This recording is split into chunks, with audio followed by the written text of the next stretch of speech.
A very good evening to all of you. Today we are going to start with a less commonly heard topic, and that is how to take good classes. Now before we begin, there is one of the famous quotations by Chanakya, and that says teacher is never ordinary. Annihilation and creation thrive in his lap. Now the idea is whenever you are teaching, what you need to take into account and how you can move forward with the best strategies that are there, which could be targeted for students, is very important. So we have certain quick points for you that would help you sail through what is very important, what is essential, and what things you need to take into account while starting your lectures. Now the first thing that we talk about is the content. Now the content itself is the key.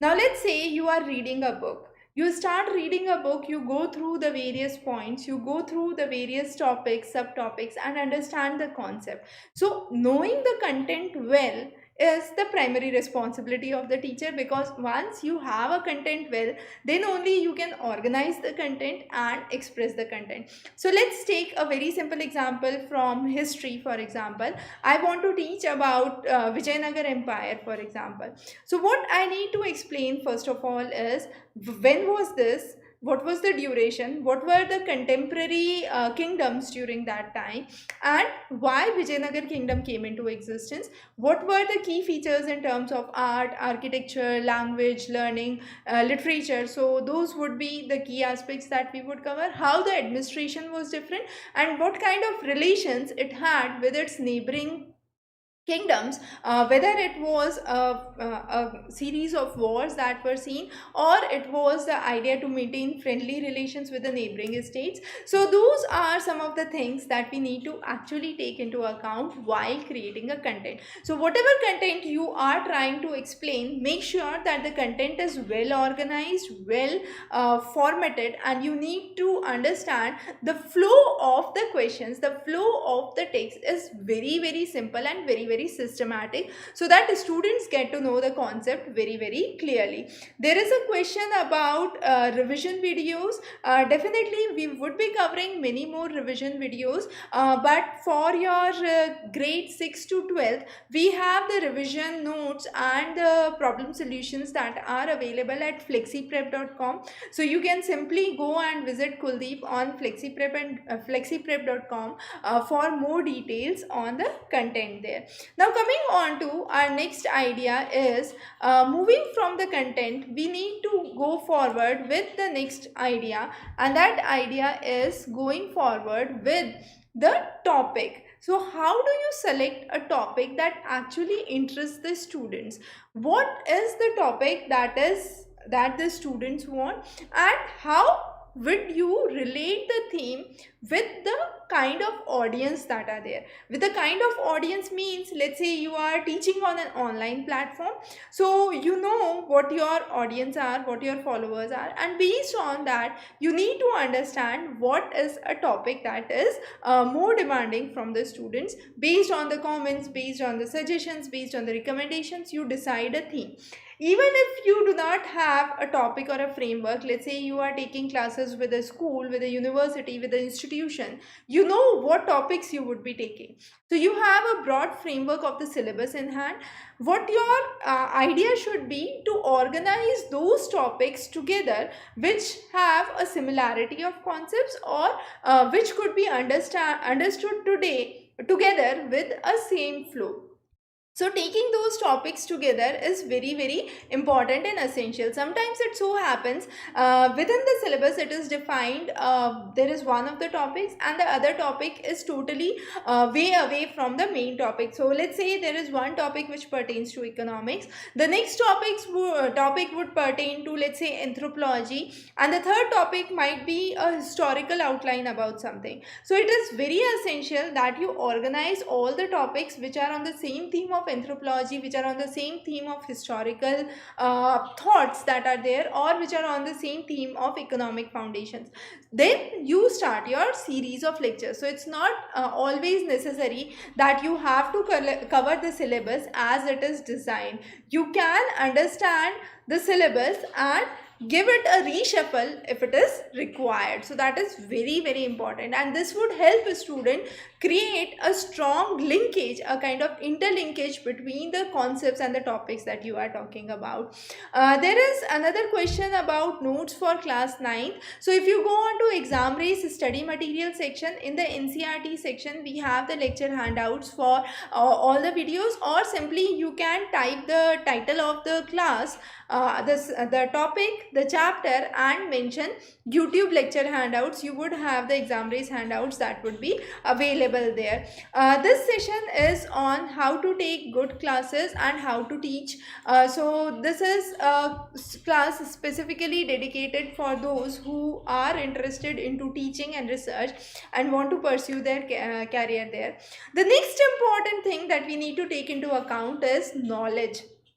Now knowledge is power, we all know that, we have heard this saying a lot of time, but when it comes to real application, it is a very different phenomena. Let's say you are in grade 6 or 7, and when you are being taught about circulatory system is being introduced to you in a simple way, that arteries carry pure blood, veins carry impure blood. That's good for a understanding of, let's say, a very small kid, but as you grow up you need to understand this in a broader dimension. So arteries are those which carry the blood away from the heart, and veins are those which carry the blood towards the heart. So A for artery, A for away. That's something how you can remember this in a kind of mnemonic, and that's where knowledge is important, because a lot of teachers we have seen would percolate the concept in a very simplistic manner, but at many of the times it is incorrect probably, or it is not up to the mark.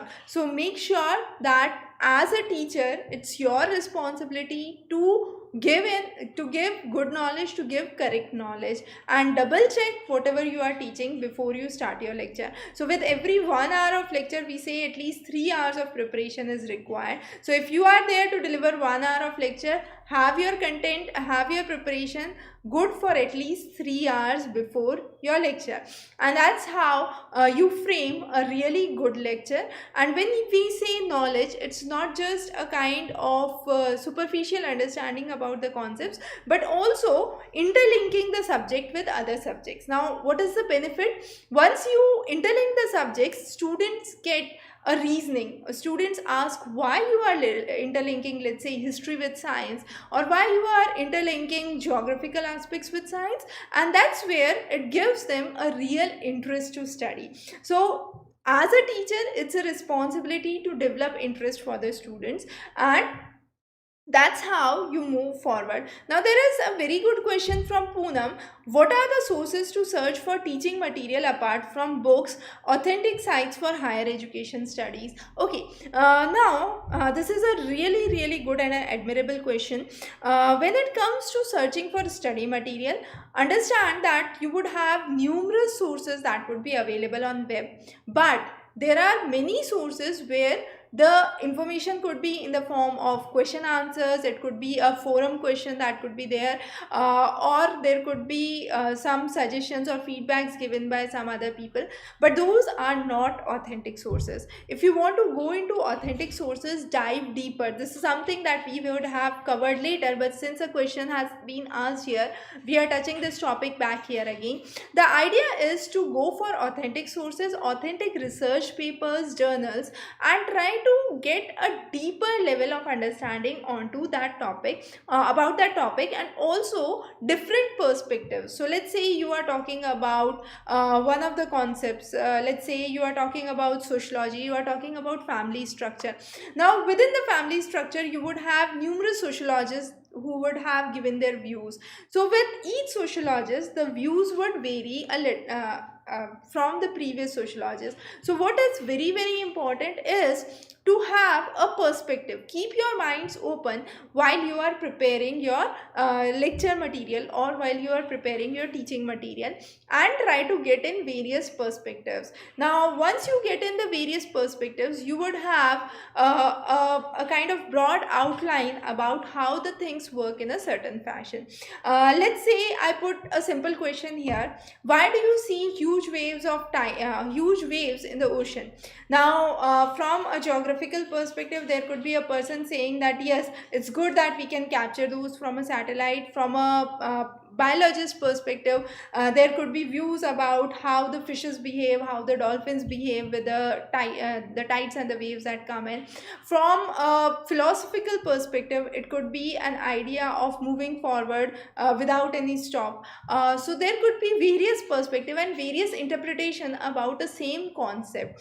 So getting studies to a concept where various perspectives are interconnected and an interdisciplinary approach is applied is very essential. I hope, Poonam, this helps with the concept. And definitely when it comes to sources, there are various sources for various subjects. So unless and until we have a subject specific discussion here, explaining the sources in general would be very difficult. Now coming on to the next topic is conceptual clarity. Now conceptual clarity again is where I am trying to focus on understanding and building the basics for the students. Understand this: if there is a simple concept where you are asked to have a rote learning, each of the student would be able to do it. Let's say you have to remember the country names and the capitals. It would be given to 20 of the students, 10 of the countries and the capitals, and they would go and remember it. But what is important is, as a teacher, your role is either to create an interest. Okay, so let's say Venezuela, you have Caracas now as the capital. Now Carcass is where you have the carcasses of the animals that is left. Now this is because you would have a lot of oil that is found in this region, and over the years that decays and decomposes to form the oil. So you can relate that this is okay, a oil rich country, and we can have this as a capital, and we can relate this concept. So there could be a relation, a association that could be developed, and this would help us understand the concept into a much deeper form. The next example we can have, as we have drawn here, is in our lungs we have the smallest unit, which is alveoli, and the idea is to increase the surface area, and this is a similar function to the glomerulus in the kidney. So both have a good network of blood capillaries that is there, and both have the role of filtration. Okay, so one is filtration with the carbon dioxide, the other is filtration with the nitrogenous waste. So that is how you can relate the respiratory system with the excretory system and help a student better understand the concept. So it's not required while you are teaching respiratory system you stick exclusively to the respiratory system, but if there is a cross connection or if there is a concept that helps the students understand the two concepts simultaneously, you can introduce at that point the excretory system as well and try to explain the students both the systems simultaneously. If not both the systems, give a brief outline about the second system that you are talking and introduce it with the first one, and that is how you can understand and create more interest for the students. The next important thing that we move forward is how you present. So it's just the cream of the cake. First you have to prepare a nice cake, and only then the decoration would matter. So presentation definitely is good. If it is a good presentation, definitely it would be engaging. More students would be interested into knowing what is next, what is about to come. So let's say we bring in animation here, we bring in a kind of presentation here. Definitely you might have a thought, oh, why we have put a cake here, but the idea is to explain that this presentation is simply the cream of the cake. So what we need to understand is the concept, the knowledge is fundamental. Once you have a strong knowledge and concept, that is the main thing that students would understand. And once you have that, presentation is just a top of it. So make sure you go for it only and only once you are totally prepared with your concepts and the theory here. Okay, so presentation is a additional thing, a additional concept to your basic understanding. So that should be taken into account only and only once you have your content ready, once you have a good knowledge and a sound understanding about the concept. Okay, so I hope that makes a real sense. And then the next thing is Sometimes with your online lectures, you can go for audio visual aids. Now, when I say audio visual aids, many a times what happens with the online classes is between the online class there are let's say a video being played. So you are going through your NCERT lectures, for example, for any of the classes, and in between the NCERT lecture you are taking the lecture. So there could be various ways under which you could proceed. Let's say it's a 1 hour lecture. You can explain the concept in first 15 minutes, then ask the students to read. Then you can interact with them, ask questions to make the lecture further interesting, to engage the student further. You can play a audio clip. Sometimes you can play a visual clip that is there. Sometimes a animated clip also works. So all of these, what are they meant for? They are meant for engaging the students in the content. The better the engagement, the better is the retention. So it's ultimately when you explain a concept, a student would understand it, and when it is seen through an audiovisual aid, it would be further enhanced. So you are strengthening what you have explained in the first round. So audiovisual aids are good. If you are not able to use those due to technical issues or due to your bandwidth issues, it's perfectly fine. Don't get tensed or don't get perplexed about it.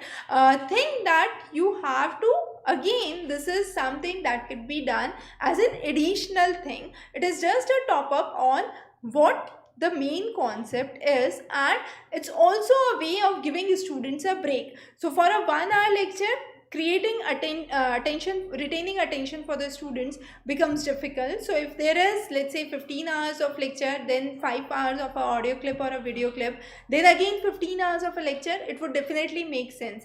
And that's how audio video aids actually help in better retention, better engagement with the students, and creating an interest with the students. So audio video aids are again a top up to the main content and the main presentation.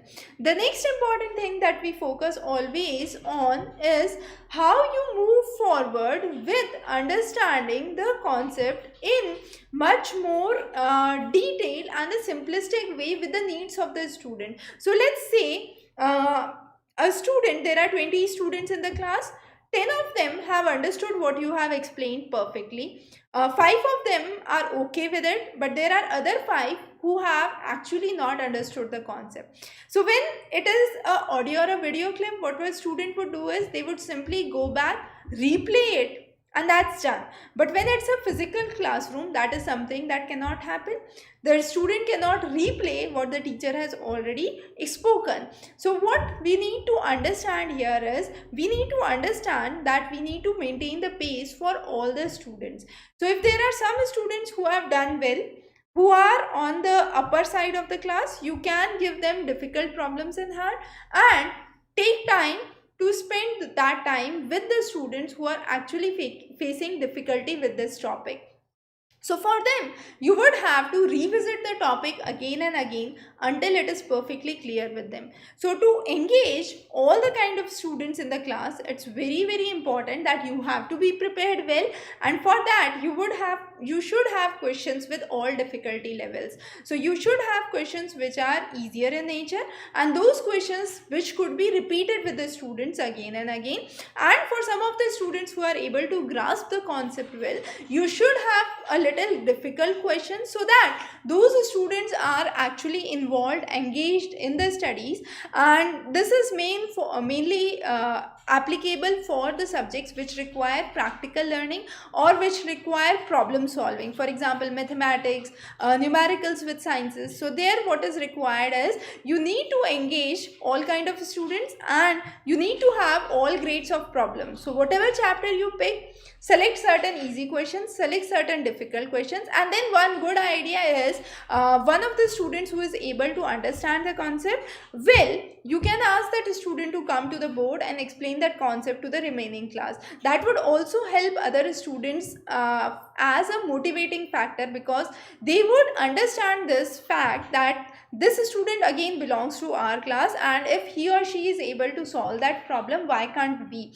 So that gives a thrust or a motivation to the other students who are there in the class. So those are some of the approaches that you can actually apply and understand what the students require. Sometimes it so happens that, let's say you are taking lecture on a daily basis, 4 of the days you have done a lot of problems, lot of sums, and students actually want a little relaxation. So you should be able to comprehend that beforehand and bring a little interesting puzzle for them, or introduce a little theory at that point of time, and that would make the studies further interesting and engaging. So that's how you can understand the needs of the students. And last but not the least is diving deep, and that's what Poonam had asked before.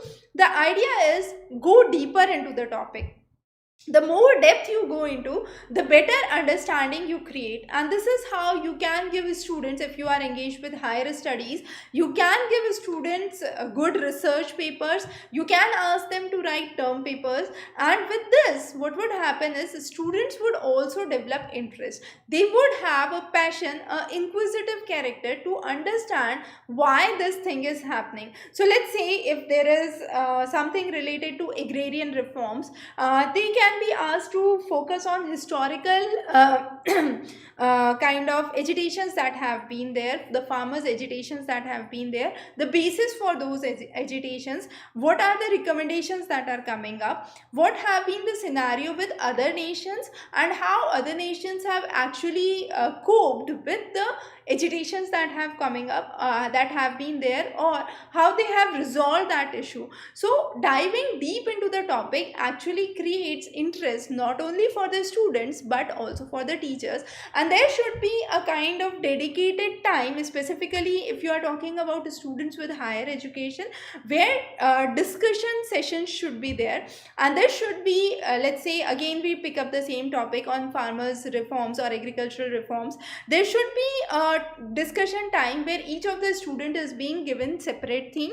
Let's say one of the student has been asked about subsidies in agriculture, the other student being asked about the technological development in agriculture, the third student being talking about the irrigation and the potentials for development of irrigations, the fourth student talking about the global perspectives and how developments related to organic side or biofertilizers, biopesticides could be much more successful, how robotics or IoT could be introduced, how digital developments could be done, how banking systems could be introduced with agriculture. So each of the student, if has been given a separate topic, they would collect information, they would go deeper into that topic, and then on 1 or 2 days you could actually keep a discussion session where all these views could be discussed hand in hand with the students. So that is one of the ways where you can actually engage the students.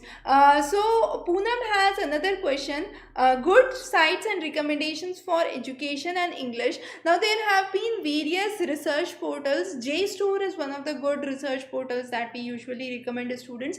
Google Scholar is another portal where you can go for various subject research papers, and those would actually help you and help students to understand those subjects and topic in depth. Then you can also ask students to go to the sites of various countries. You can take certain countries as case studies, and then go to the sites of those ministries. So let's say from India you can go to the site of MHRD, now Ministry of Education, and go for the various schemes, the various developments that are there, what could be the possible recommendations, what could be the possible suggestions, and get the feedback on the same. And that's a good way of moving forward with the content and understanding and analyzing the content. I hope Poonam that solves your query.